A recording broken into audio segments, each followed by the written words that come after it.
Hi, good afternoon, morning and evening to all who are joining us today for this webinar, Taskforce on Climate-Related Financial Disclosures, TCFD. Where to start and why do I need to disclose? Brought to you by the Energy Studies Institute, National University of Singapore, and Eram. We are grateful for the response and interest in this topic, and we look forward to a lively discussion later. My name is Melissa Loh. I'm a research fellow at the Energy Studies Institute, National University of Singapore, and I have the pleasure of being your host and moderator today. Before we begin, I just have some quick administrative details for you. Can we have the next slide? Yes, great. As this event is set up in a webinar format, participants are not able to raise their hands or unmute to ask questions. So in order for us to begin promptly during the Q&A later, please pose your questions using the Q&A function at the bottom of your screen. If you wish, you may also mention who you would like to direct your questions to. And I'm sure many of you already have questions coming into this webinar.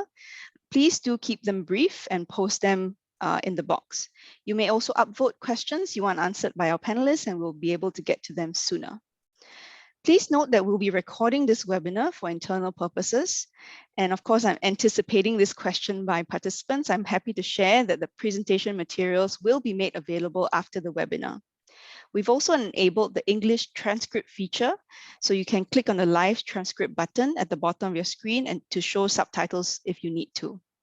There will also be a short survey at the end of the webinar, so don't leave us on the dot. If you have any additional questions or thoughts about the webinar, you can use that link to send them to us.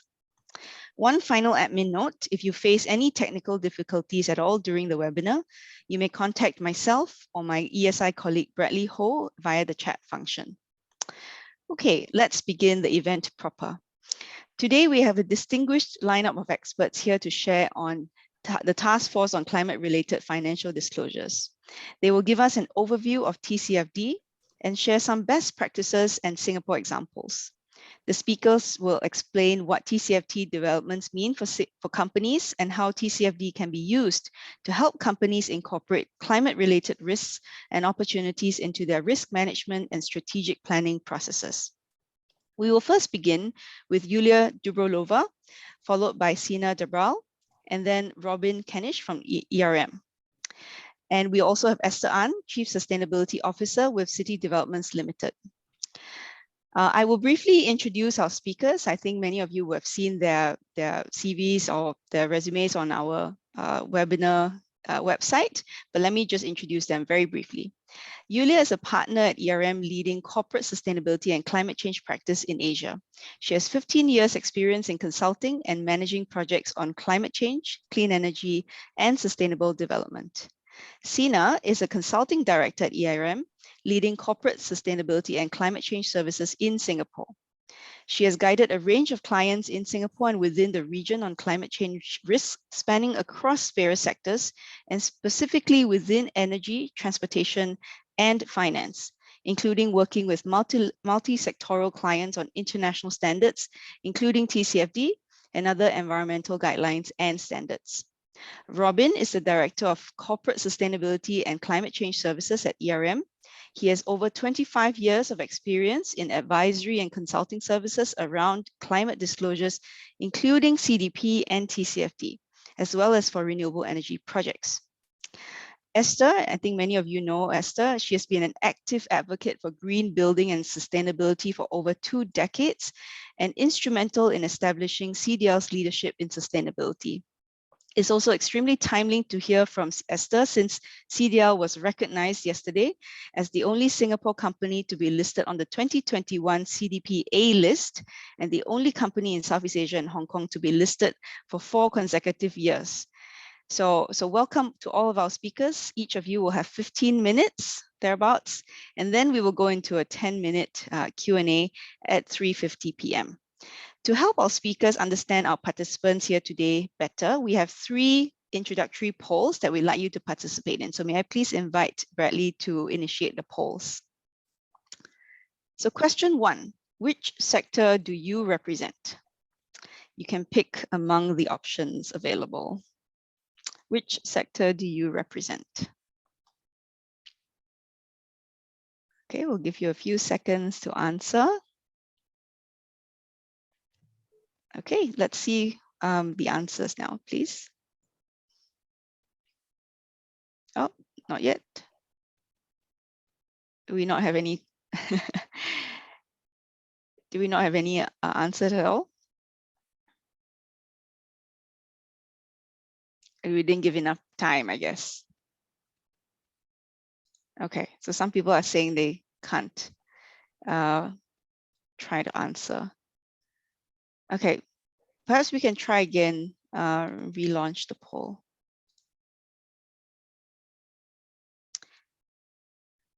Okay, I see the answers going now. Great. Thanks everyone for being patient with us. Okay, which sector do you represent? Okay, we've got about 43 people out of 51 participating. Great. Okay, so I think quite a number of you come from the financial services sector, followed by oil and gas, power, and then a small fraction from mining and metals. Great. Okay, let's have the next question. Oh, and then we have others as well. Okay. The next question is, where are you in your TCFD journey? Where are you in your TCFD journey?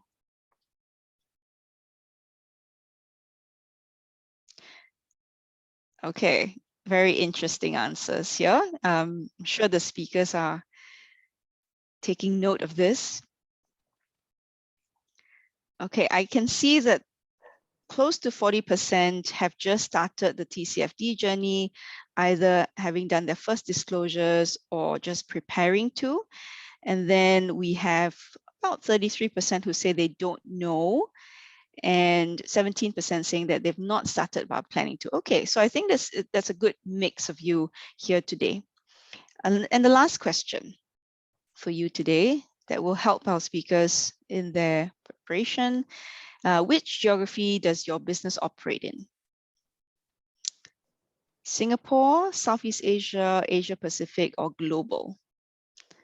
I can already see that global is starting to get quite a lot of votes, and then followed by Southeast Asia, Asia Pacific, and then Singapore. Okay, all right, it's a very good mix. Welcome and thank you again for your interest in this webinar. Okay, we can stop the poll now.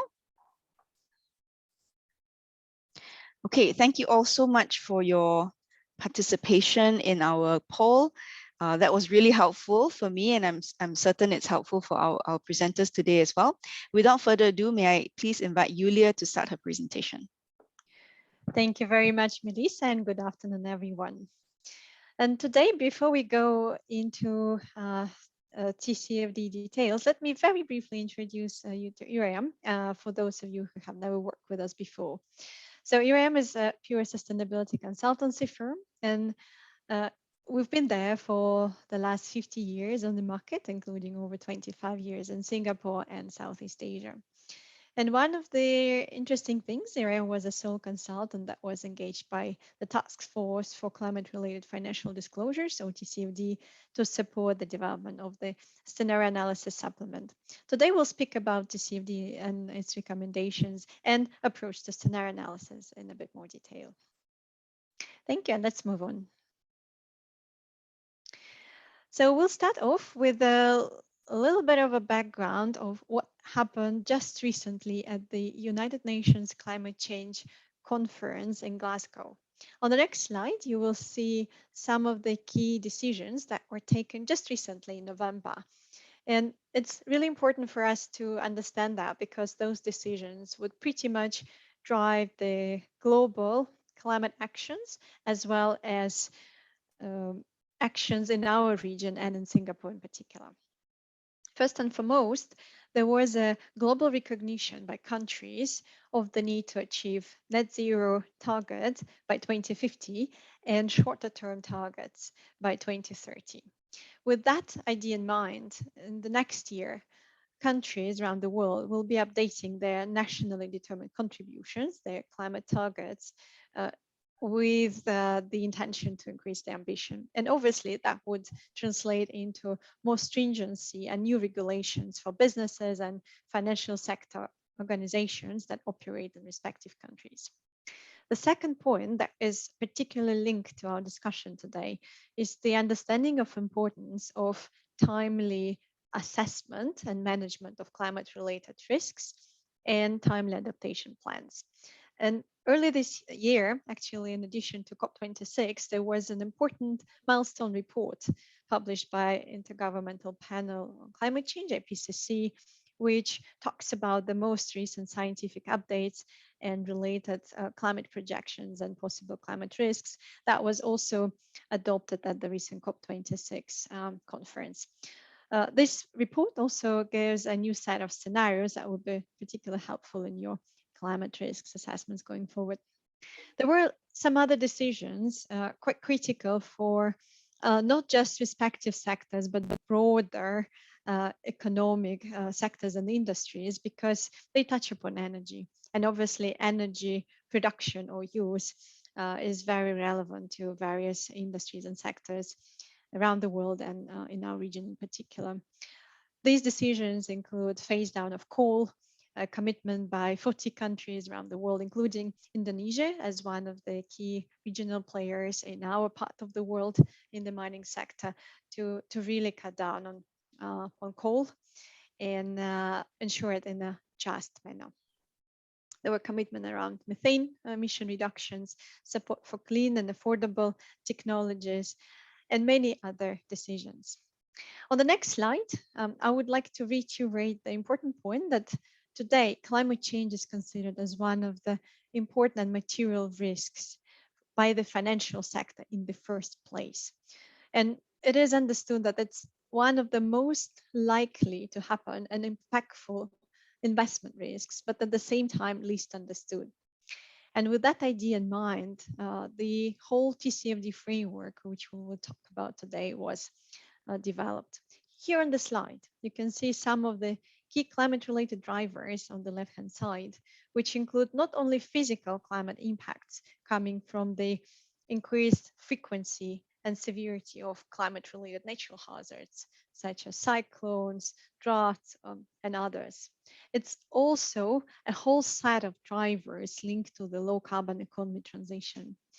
And obviously, the sooner our world is transforming and embarking on the net zero pathway, the more impactful those drivers would be for many businesses. They also can bring certain opportunities, and that's why also the addressing climate-related risks and opportunities and the timely assessment could be also beneficial for your businesses. Another important message from this slide is that the impacts coming from those climate-related drivers can be various, and actually they can be quite impactful and material for all sectors, regardless whether you have actual physical assets or if you're online business. If you look deeper into your overall value chain, definitely there will be impacts upstream or downstream, regardless of your type of and nature of business. And the last but not the least, the slide also illustrates how those impacts on your operations and value chains can be translated into impacts and risks for the financial sector. And that's why actually this whole climate risk agenda is pretty much driven by the financial sector these days. Next slide, please. So what's actually TCFD? The CFD stands for the Taskforce for Climate-Related Financial Disclosures. It was established back in 2015 under the Financial Stability Board of the Group of 20. It is a framework for consistent and transparent disclosures around climate risks, assessment and management. And if you look at the 4 pillars of the TCFD framework, governance, strategy, risk management, metrics and targets, it's pretty much about how your business, how the governance structures of your business strategy, your risk management processes, and your business related metrics and targets integrate climate considerations. And one important distinguishing point of TCFD compared to other ESG frameworks, it's not about how your company impacts the climate change. It's pretty much the other angle, how TCFD looks at the things. It's how climate change impacts the resilience of your business going forward in the short, mid, and longer term perspective. So that's under that angle, we should consider TCFD in the first place. Next slide, please. So in the scenario analysis supplement to the TCFD recommendations, which Eram developed, we have suggested a simple but quite helpful 6-step approach to climate risks and opportunities assessment. And first thing I should mention here, it's a continuous improvement process. So ideally, these 6 steps would need to repeat every year with the increased level of depth and stringency in terms of the climate risks assessment. The first and most important step is actually to get your teams, internal teams and functions on board for climate risks topic and climate action. And that's why the governance is also the first pillar in the TCFD framework. So internal engagement, internal capacities and awareness we see as the first and foremost step in every TCFD process for any organization. The next step is typically to assess materiality of climate-related risks to select those that are most relevant for your sector. Step number 3 is scenario analysis, which many companies are particularly worried about how to do it.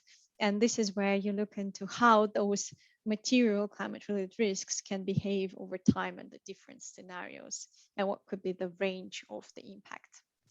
Step number 4 is to identify what could be those business impacts under different scenarios. Step number 5 is to identify potential response measures and, most importantly, integrate them into your processes, systems, and strategy, business strategy. And the last point, but not the least, of course, is to disclose, because TCFD is pretty much about disclosures in the first place. Next slide just briefly illustrates you the approach to scenario analysis.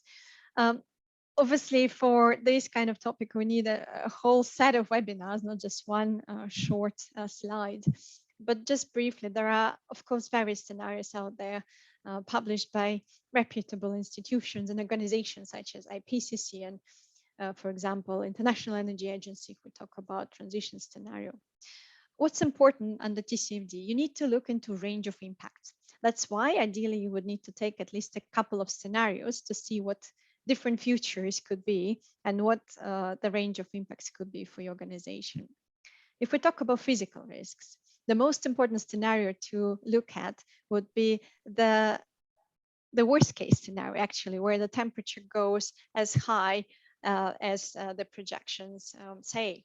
Because if your organization can prepare for the worst case scenario and the highest climate impacts, then you can prove the resilience for even milder scenarios. For transition risks, it's the other way around. You would need to look into the net zero future and the low carbon scenario, where the technologies adoption, the market shifts would be the most dramatic, and how those could impact your business and value chain. Lastly, I would like to highlight on the next slide, this TCFD disclosure is really a journey. And based on our Eram experience with various clients in the financial sector and with the business organizations, we found out that typically this journey takes 2-3 years. And we see a lot of organizations during the first year just addressing the foundation, doing the qualitative assessment of climate-related risks, setting the governance systems in place, and understanding what the future scenarios and impacts could be, while digging deeper during the second and third year into quantitative assessments and integrating deeper climate considerations into strategies and business processes. Thank you very much. And with that, I will pass it back to Melissa. Thank you very much, Yulia, for your sharing. I'd like to pass the time now to Sina. Thank you, Melissa. Thanks, Yulia. A very good afternoon to all the attendees, and thank you for taking time to listen to the session. We will start off the Singapore angle with understanding, next slide, please. We'll start off the Singapore angle with understanding why TCFD or climate-related disclosure is critical for corporates in Singapore at this time. Because climate change is a known fact and has become increasingly important for investors to understand the status of their investments, Singapore Exchange has proposed a roadmap in August 2021 towards mandating climate-related disclosures for listed insurers based on the recommendations of the TCFD. Now, what they're saying essentially is that all issuers would need to look into their climate risks and start reporting this in their sustainability reports from 2022 onwards. It is expected that companies would progressively adopt these practices, and hence a phased approach over a 3-year period has been suggested. The consultation paper from HKEX has identified the priority sectors that would be affected. These are agriculture, food, forest products, energy, materials, buildings, transportation. These are all, as you know, the high carbon emitters. Not going into too many details, the crust here is that aligning to TCFD recommendations, SGS is also proposing Scope 1 and Scope 2 greenhouse gas emissions to be disclosed and Scope 3 to be disclosed if appropriate. This point on greenhouse gas emissions actually tie into the October 2021 updates from TCFD, which I will touch on later.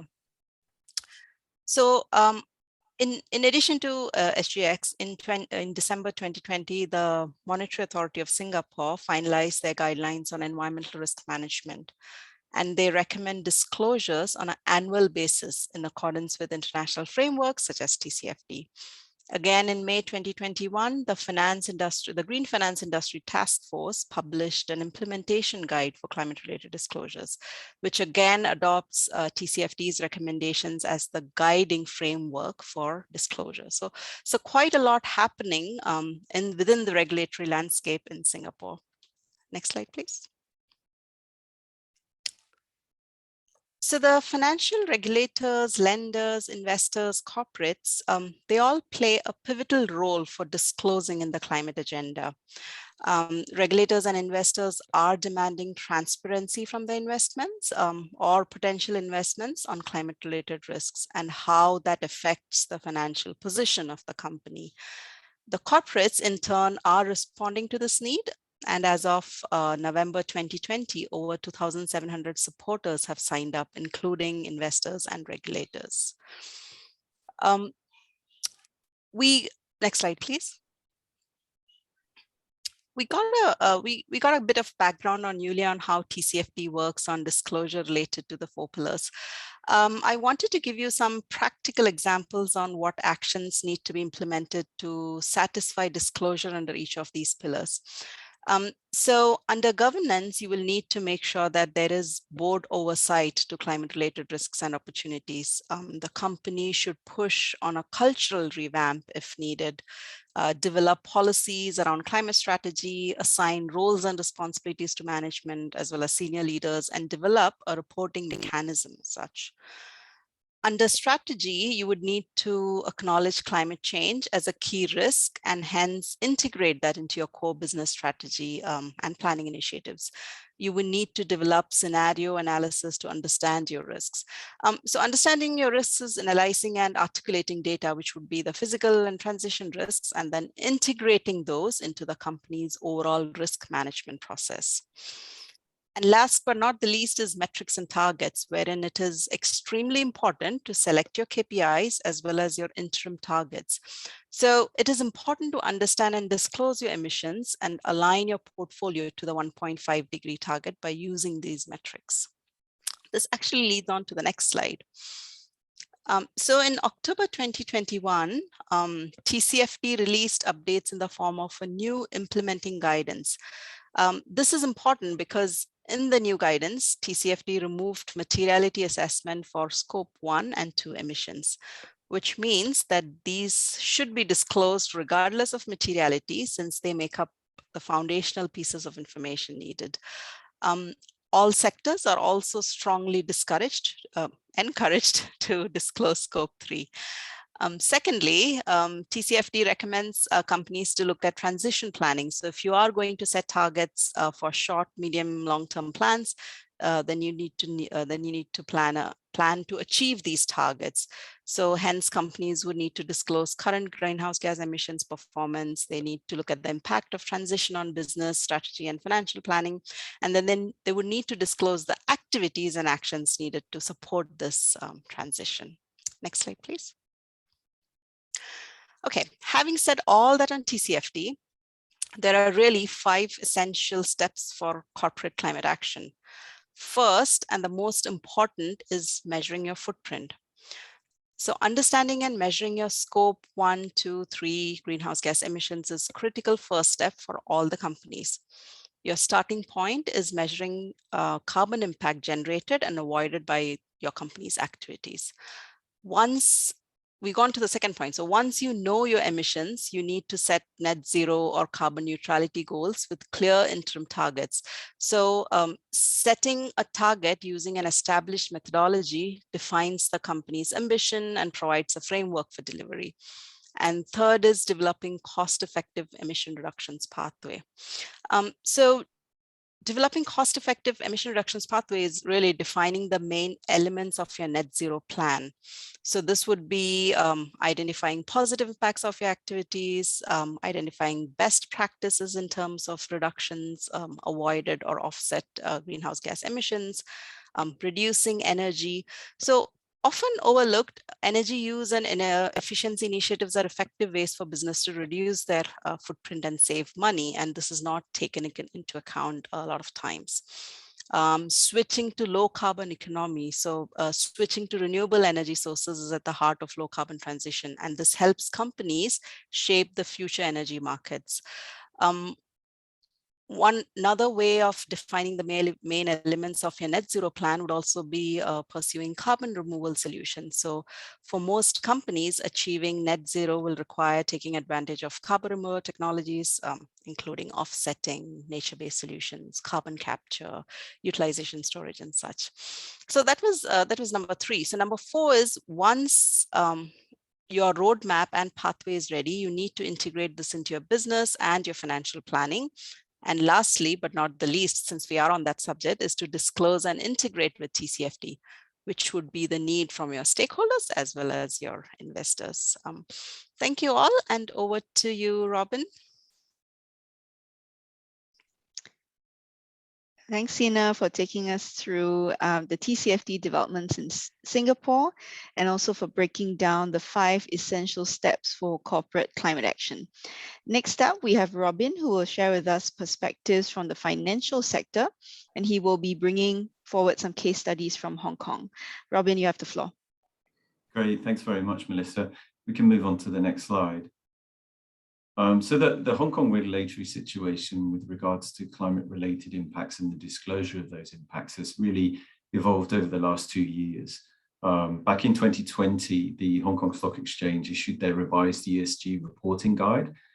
So it moved on from a comply and explain situation to give more significance to several ESG KPIs, particularly one around climate-related issues. In a few months later in December, the Green and Sustainable Finance Cross-Agency Steering Group then announced that they wanted to have mandatory TCFD disclosures by no later than 2025. The emphasis was, though, the companies should start disclosing as soon as they can and not leave it until 2025, but essentially use this intervening period as a way to effectively do what some of the things that Yulia has outlined in terms of getting your governance sorted out and starting on your first, second, and third years of disclosure.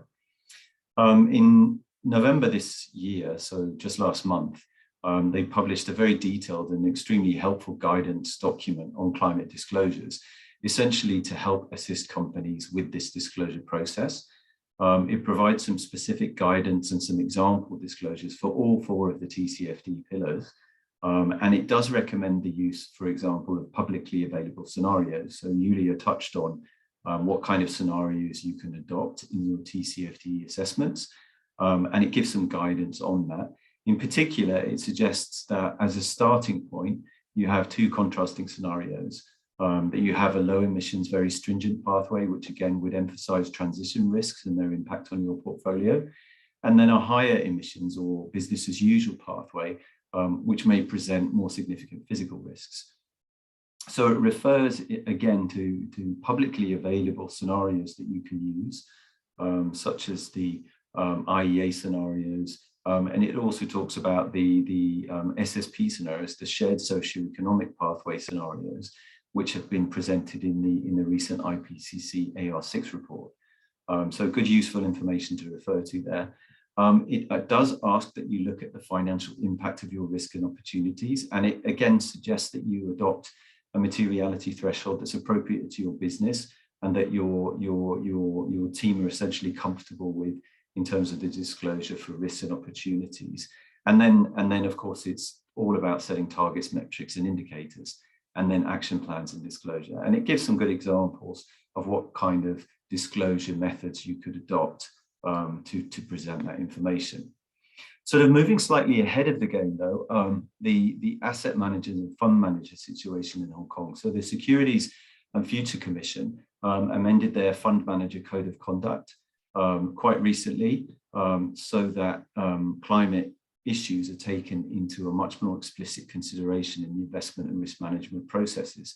So this applies to any collective investment scheme, so unit trusts, mutual trusts, the mandatory provident funds that we have for our retirement schemes, and also real estate investment trusts. And essentially, you have sort of a flow chart to determine, first of all, are climate risks relevant to your situation? So there's a process by which you want to look at the materiality of climate risk for your particular aspect or your particular funds. If you decide no, then they do recommend that on a yearly basis you review that based on any additional investments you've introduced to your portfolios. If it is yes, that you do have some material climate risks, then again it divides things into two different camps. So if you have less than 8 billion Hong Kong dollars assets under management, then it requires you take the baseline requirements. So the baseline requirements are, I guess you would say, a slightly more straightforward disclosure, still mirroring the aspects of TCFD, but essentially it's much more focused around the governance aspects, how you look at climate risks and how you disclose them. For the enhanced requirements, so this is for much larger funds. So this, if you're talking about 8 billion Hong Kong dollars under asset management or more, then it does ask you to look at something like a portfolio scenario analysis.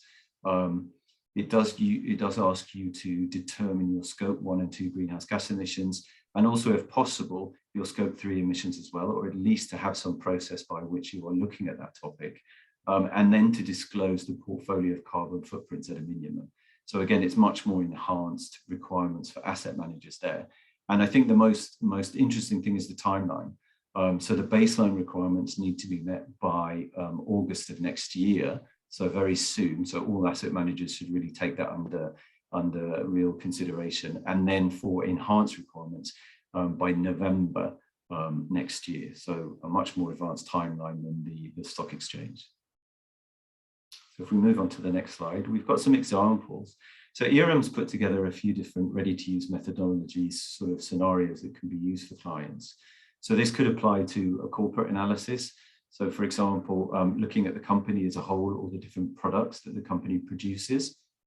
It could be a portfolio analysis where you might be looking at different risks and opportunities amongst the different sectors in your portfolio. And in particular, this might also incorporate different geographies. So it allows you to look at not just sector-based issues, but also geographic-based issues as well. And then finally, we also have, for example, like project analysis. This is a particular scenario, for example, if your project is getting money from any of the accredited principal banks, then you will be required to do a form of climate change risk assessment. And we have an example of what one of those would look like. So moving on to the next slide. So one good example of disclosure is from the CLP Group. CLP is a Hong Kong-based but Asia footprinted power company. They've got jurisdictions in Hong Kong, China, Australia, India, and Southeast Asia, quite a very different portfolio. And if you've been to their websites or familiar with their business, they have quite an extensively published Climate Vision 2050. They've recently announced their own net zero targets. And obviously that means they're focusing a lot on decarbonizing, moving away from coal-based power to more renewables, smart grids, etc. So they've adopted TCFD since 2017, and they've been increasing the levels of disclosure that they present in their sustainability reports, which is their main vehicle for the disclosure of climate-related impacts. They've also contributed to the Utilities Preparer Forum. So this is an important point, that there are many sector guides out there for companies to refer to. There are real estate guidelines, there are power sector guidelines, chemical sector guidelines. So if you're unsure what kind of scenarios you should look at, or what risks and opportunities are relevant to your business, then have a look for those sector-based guidelines, because there's a lot of useful information. I mean, in fact, the WBCSD have just published one on the power sector, which is essentially compiling 4 years of experience in disclosures for the power sector, and essentially sort of tips and tricks, if you like, from the power companies that were interviewed, and one of those included CLP. In their recent disclosure in 2020, they've adopted 3 different scenarios. So they've gone a little bit further than the typical low carbon, high carbon scenario, where they adopted one which is called a deferred transition scenario.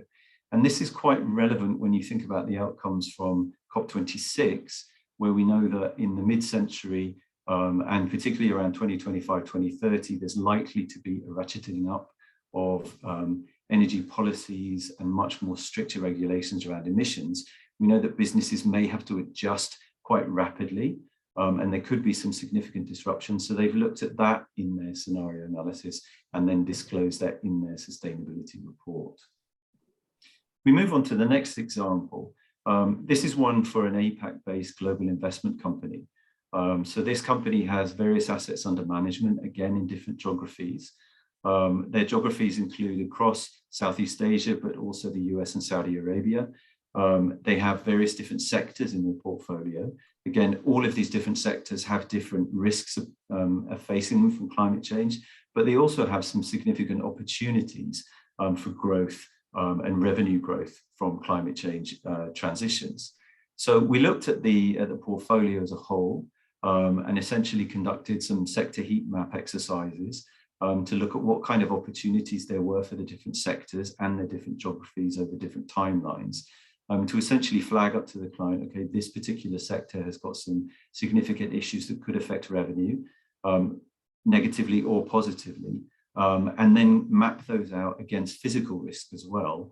So the client essentially gets a heat map of their different sectors, and that allows them to then prioritize what their business action should be in response to this. Does it involve channeling funds away from particular types of investments, or channeling funds to them because there's lots of opportunities for future growth? So if we move to the next slide, this is essentially how the climate risk management process is then embedded into the investment tools. So once you've done that kind of hotspot analysis, it means that you can then look at your investment strategy. You can focus on what type of risks and opportunities you want to look at under different scenarios. You can then also implement the outcomes of this into your due diligence tools. An increasing thing that we see now with clients is they're not just wanting a standard sort of ESDD approach, but they're also looking for a much more stricter look at typical ESG parameters, and especially climate, so that they know that when they're investing in a particular asset, it is going to be climate resilient and they don't have hidden costs associated with that coming forwards. This allows essentially you to review your investment portfolio regularly. Julia mentioned again that you need to be looking at your portfolios maybe every year, but at least every time new climate information is produced or there's new market trends taking place, so you can see what impact that could have on your particular investment scenario. So if we move on to the next slide, this is sort of drilling down into projects themselves. So in Hong Kong and Singapore in particular, we've got lots of equator principles financial institutions that are investing in projects throughout Southeast Asia, India, and North Asia. And now under the equator principles, clients are required to do a climate change risk assessment following the approach of TCFD, essentially, again, reinforcing this topic of, is your project going to be resistant to the effects of climate change under different scenarios? So again, for larger types of projects, which we call category A's or category B's, we would do a physical review to see how resistant they could be for typhoons and floods, for example. We would then also do a transition risk assessment, particularly to see if the project is compatible with the host country national climate commitments, so the NDCs that Yulia introduced earlier. If there's incompatibility there, then we know at some point over the next 5-10 years, there could be some issues about with that project being able to proceed. It could become a stranded asset. So that's something we want to be able to flag up in the due diligence process. So this provides a great tool that can be used for this, and it is now applicable to all projects that are category A or category B. So if we move to the final slide in this, oh no, we have an example, sorry. So this is a solar farm project where we actually applied this particular approach. So we selected some scenarios and time horizons to look at the project. It's solar farm, it's likely to be operating for say 25 years.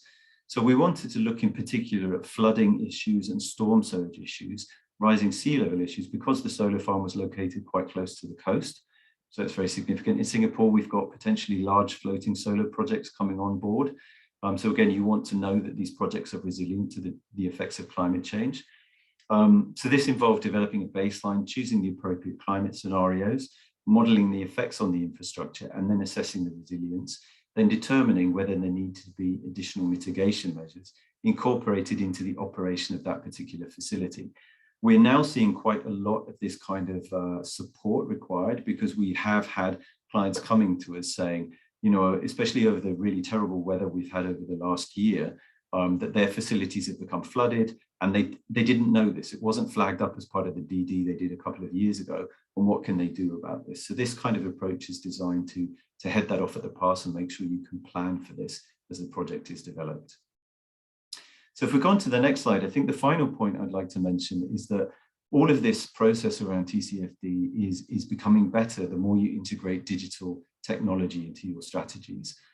There's a huge amount of data gathering on your assets, on KPIs, for example, metrics and targets.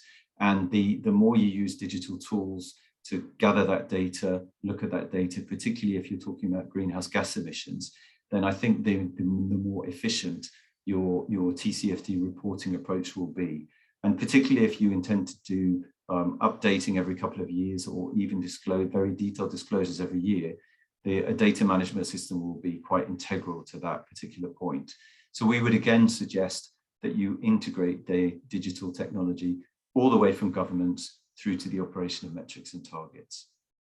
Okay, great. Thanks, Melissa. So we hand over now to Esther. Thanks, Robin. Okay, yes, so last but not least, we have Esther An, who will share with us CDL's journey with TCFD. Esther, please. Yeah, hello, and thank you for having me. And I think I can compress my presentation because the three speakers have already done a lot about why TCFD. And in fact, you know, for corporate, you know, we are all really trying to stay afloat in this hot soup of, you know, acronym. TCFD is really the rising star, you know, and I'm going to share with you our, in the next slide, that why do we, you know, embrace TCFD? Actually, we started embracing it since 2017, and amongst, you know, in addition to quite a few of other acronyms as well, including like GRI, CDP, and whatnot. And next slide, please. And I think when I first started the journey 2 decades ago, of course, a lot of people will ask, like, why do you do that? Why green building? Why energy and all? So the answer is very simple, you know, because building has actually very high carbon impact in the world, accounting for about 40% of greenhouse gas emission globally. And definitely, you know, we need to look at how we could design, build, and also manage building. 28% of this 40% actually is, you know, is responsible, you know, for the operation of buildings. So you don't look at just new development, but also existing development, especially those, you know, buildings that are like 50, 60, or even older building. They are not as efficient as you want it to be. So there are a lot of complex issues that we have to look at.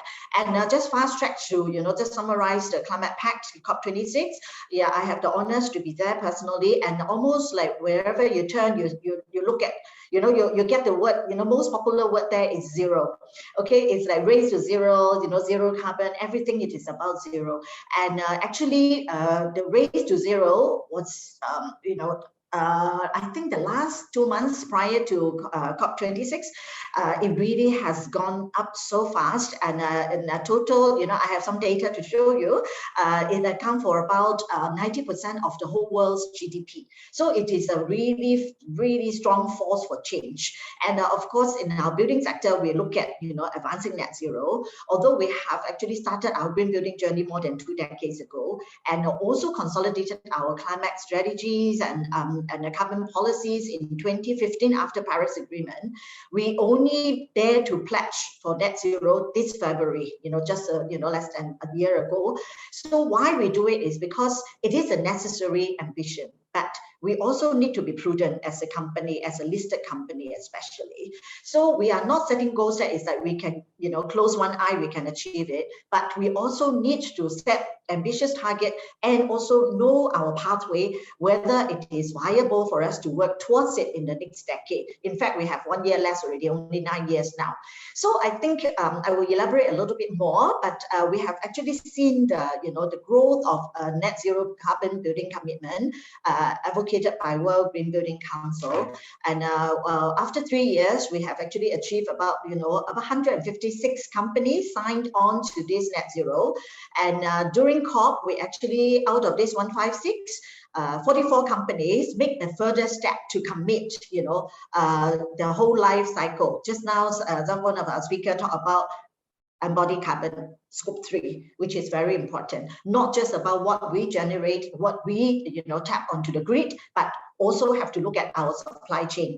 And then, of course, we have also seen some ASEAN activities. The presence has gone up also in this COP, and we actually on the 10th of November, ASEAN launched taxonomy, which is a really good step for a good guide for sustainable finance. And of course, we also look at circular economy as a region. And last but not least, actually, finance, financial, stakeholders are at the core to drive change. So as a business, we need financial support from the banks, from investors, especially this listed company like us, and of course insurers, because just now I think someone talked about stranded, assets and all. So we have to also look at the whole life cycle, what we acquire and how we design. And next to the sea, having open sea view may not be the best investment if you don't look at rising sea level. Yeah, so I think there are a lot more that we have to look at nowadays. And of course, we also have our Singapore Green Plan, which actually, also translated into more stringent regulation, changes in, transition risk as well. And next slide, please. So just now I talk about race to zero, and you can see the number is very interesting now that, more than, 1,000 cities and, 6,000 over businesses, investors, and then we're still counting. And all together, it represents about 90% of greenhouse GDP in the world and about 80% of greenhouse gas emission. And you can see that on the right-hand side, you can see that everybody is, almost every sector is on board. Energy, sector, investors, and they are the one that was going to really drive and, give pressure to investing company, to drive change. And of course, investors' voices has been very, very clear and loud. And, if you recall, even January, Larry Fink in his letter to CEO, which is always an annual letter to set the direction of ESG investing. What he is asking for is no longer about just climate strategy. What he is asking for is investing company are expected to have a net zero strategy. If not, you are going to be risk being divested or your directors being outvoted. So it is very, very clear now. Not just the science is clear, the financials is, benefits is also very clear. And next slide, please. So definitely we see all these numbers. You can see that whether it is on the government level, business level, all these are actually, stepping up very, very fast.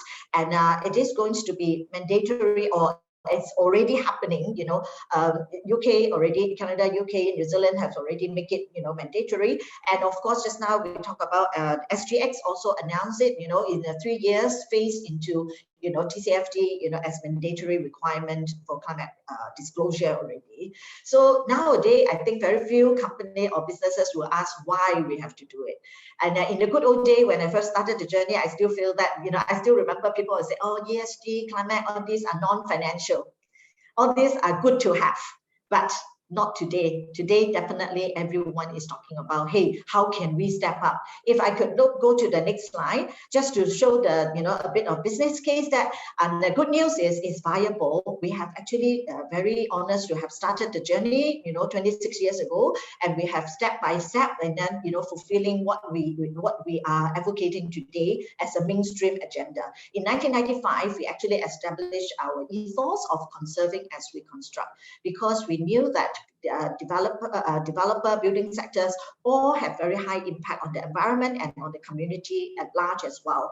So, and then over the 2 decades, we actually expanded and grew and embraced best practices, including like even integrated reporting approach, making financial and business sense of ESG, and of course, just now Melissa talked about CDP. Carbon disclosure is very important. That helps us because what get measured get managed. So that helps us to identify gaps and also come up with strategy, looking at how we can improve on climate and carbon management. So in if you look at this particular slides that I'm showing, the last at the bottom of it are all the hot numbers and digits, acronyms that we have been looking at. And CDP, we started reporting since 2010, and you can see that it is really a long journey, and we have actually learned and picked up a lot of important tips that how to improve our strategy, how to improve our operational performance. And of course, SDG since 2016, we have embraced, we started with 9 goals and now 14 goals. TCFD, we started as one of the earliest adopter in Singapore in 2017. And a science-based target is very important because we actually set the SBTi validated target in 2018 based on 2-degree scenario. But after the IPCC fifth report that talking about 1.5, we actually have submitted to SBTi. We are at the final stage of getting approval for the target, renewed target based on 1.5 degree. So these are the, you can't just stay still. Whatever you do, is a journey, and the pace of change is getting faster and faster because now we are in the race to zero. So we need to really step up. And of course, investors are all looking at the financial impact, and SASB, CDSB are all really focused on what investor really want. And of course, we have been, a big adopter of GRI since 2008, because what we feel is business is not just about, money, profits and all. We have to look at the bigger picture. You have to look at multi-stakeholder approach. You have to look at, not just financial, but bigger than that, the planet, the people, the human rights, the neighbor, and all. So that's why we have been adopting the GRI standard as a core standard, and plus all these 7 framework and benchmark and all, which is actually very close to what TCFD is actually advocating. I like the 4 pillars because I think, especially strategy, and we don't look at backward number. We also always look at forward. I'll share a little bit more, but just to look at, share that we have 4 strategic pillars that underpin our ESG strategy. That is the 4I, which some of the speaker has already talking about. We can't work in silo. ESG has to be truly integrated into the business, vertically from the board to the top management, mid-management, all the way down to the operational unit. Horizontally, we cut across all business and operational unit. You can't just do it alone as sustainability team. You just do it alone. What about our project development team? What about our asset management team? And even our HR, customer relations, IR, everybody must come on board to know what is the strategy. And for reporting, it's no longer an operational, communication tool. We use it as a strategic communication tool with our investors and all. And we actually issue our, sustainability blueprint in 2015. 2017, setting goals and targets that align with global goals, and really looking forward to the future rather than looking backward. And of course, we also embrace the net zero. Next slide, please. So the after integration, we're also talking about innovation, investment, and also impact. So in the end of the day, what are we delivering? There are three deliverables, which is decarbonization. You need to decarbonize because whichever sector you are in, especially those with high impact, like our building sector or transport and industry, all have to set that decarbonization as top priority. And then digitalization is very important. Just now, I think one of the speakers also talked about AI. Data is very important. Without data, without knowing where you are, you can't talk about the future. And risk mitigation is a given. We are looking at risk adaptation. We are looking at application of innovation, technology solutions. Yeah. Then, of course, last but not least, is we have to disclose, because you can't just hide all data, and I can't tell you, because investors, multi-stakeholders want data and want you to communicate promptly and regularly. So that's why over and above of our annual sustainability report since 2008, we have actually, also step up. Since 2017, we have a sustainability website, a dedicated website, and plus a quarterly report on our, key goals and target. So investor can just log in anytime to look at the performance. And I think we can't do it alone. Nobody can save the world alone. We have to engage the whole value chain. And when we acquire the land, and when we design, and we have to already engage everyone, the architect, the designer, the engineer, and of course, during building, we must also engage our main contractors, subcontractors, supply chain. We talk about scope 3, sustainable building materials play a huge part in this. So these are all, the whole value chain is very complex, and everybody must come on board to know where we are heading, and including our building users and also tenants and home buyers as well. Next slide, please. So we talk about the 4I, very important. Without that, we can't really have a very clear ESG strategy. And we talk about the 3 deliverables. And now it's like, how do we, disclose and share the impact? So these are the few pages that I extracted it from our integrated sustainability report. We have to look at good governance. You have to look at, the business approach. Setting target is very important. Without setting the direction, it's like your GPI. Without knowing where you are, going, you will be going all over the place. Yeah. So this is actually our sustainability blueprint. The 3 key targets, which is actually integrated with our SDGs as well. Looking at building sustainable city, not just concrete building, but also community. People is very important. And we're also talking about reducing environmental impact, not just about energy, but also looking at other resources as well. Whether it is water and also other aspects, and looking at not just our headquarters, but also individual asset level as well. And the third goal is actually ensuring fair, safe, and inclusive workplace. In the end of the day, we are all working, to build community, to build people. And next slide, please. So integration is so key that we really need to see how we can embrace everything. So TCFD really have the 4 pillars is very important. The matrix and target is almost like we can draw the a similar approach with CDP, with also GRESB, with some of other ratings and ranking.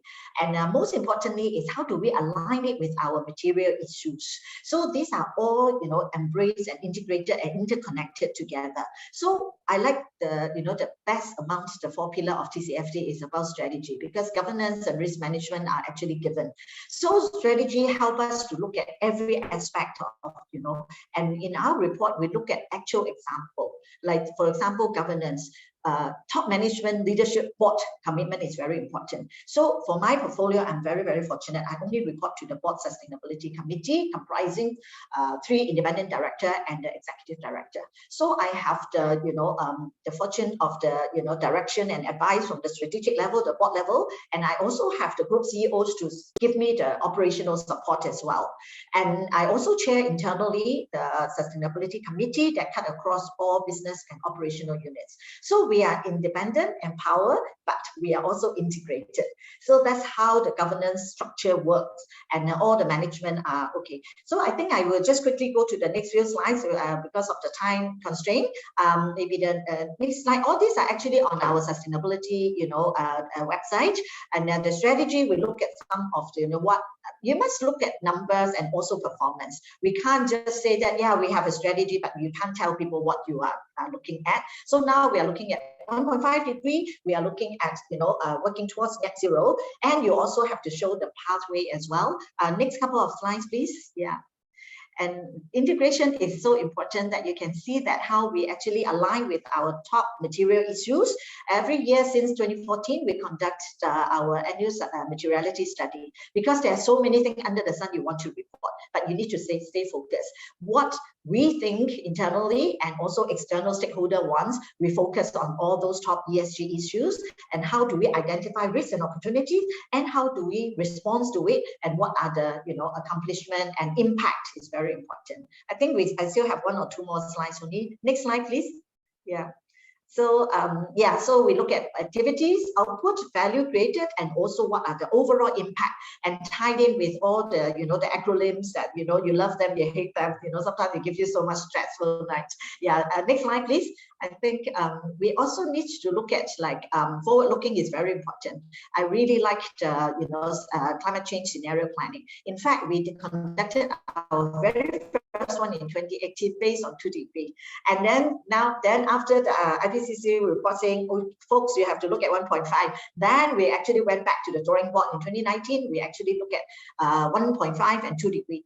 In 2020, about mid 2020, we were about to finish, but we were not happy with the study because the disruption caused by COVID, we cannot neglect it. So we actually starting now on our third report now, third study on climate change and climate change related, impact on the transition risk as well as physical risk. We can't say that pandemic has no impact on us, because the disruption of material, workers has actually caused everything to a stop. So we are looking at climate change scenario, also looking at the social aspect as well. The last 2 slides, please. Yeah. So we also look at business impact. This is also, reported every year, and we are very proud to be engaging our tenants. We have our green lease since 2017, 100% participation, and that shows that the whole value chain, whether you're building users and whether you're a supplier, must be on board. And we also support and with data that every year we save about close to 4 million in terms of energy savings. And apart from saving, we also look at the future. And the last slide, please. We look at branding, we look at endorsement, because to us, branding and trust from investors and stakeholders are most important. And these are the independent ratings and rankings that a lot of people are very familiar with. Apart from CDP, we are very proud to be the A-list, maintaining it for 4 consecutive years. We also on MSCI for 11 years now, AAA rating. So we are not here just to sit in exam every year to chase for the number, but these are all independent and data actually based on publicly available information from mainly our sustainability report. So for corporate reporter, do put effort in your ESG disclosure and sustainability report. This is a report cards that help us to open door for sustainable finance and also tap onto the very fast growing ESG investing. And I think this will be my last slide now, and hope TCFD is definitely a rising star, but it also works closely together, integrated with the other GRI, SSB, and all the other CDP, SBTI, all the very important acronym that is our life now. Because if we don't have a healthy planet, we don't have healthy people and markets to help business to thrive and communities to stay prosperous. Yeah, with that, thank you. Thank you very much, Esther. You're so passionate about the work that you do, and I really appreciate and also want to congratulate CDL for all the excellent work. So I know that we've already exceeded our time, but I would like to just take 2 questions very quickly, and these are in the Q&A box. So David and Elson's questions will be answered live, and the rest of them, be assured we will get to them, and we'll find a way to email the questions, the answers to some of you. So for the first question, David has asked, what will be your advice on how banks or financial institutions can approach their corporate climate action when they're not only accountable for their own carbon emission in their business or climate actions, but they're also in a position to provide finance to their clients who can also be in a carbon intensive industry? And I believe Robin will be taking this question. Oh, Actually, Julia, sorry, Julia. I'm so sorry. Yes, Julia will I'll be get the taking second this one. question. Okay, sure. Sorry No about worries. That's an excellent question, and we often face this with financial institutions, not just banks. Well, in fact, that's what Robin presented in his part. There are different approaches to how you assess TCFD, like how you do risk assessment and disclose under TCFD for corporates and for financial institutions. This is where the portfolio analysis comes handy. So you really look into the pockets of risks along different sectors or portfolio companies or products that you have, and then do strategic approach and engagement with respective high-risk sectors or companies that's under your portfolio. And I would like to refer to one of the projects that Eram has done with JP Morgan Chase, actually. It's called Carbon Compass. So it's available on the website. You can check on that, and it provides a very good and interesting framework for financial institutions and banks in the first place, how to address climate risks in a comprehensive manner.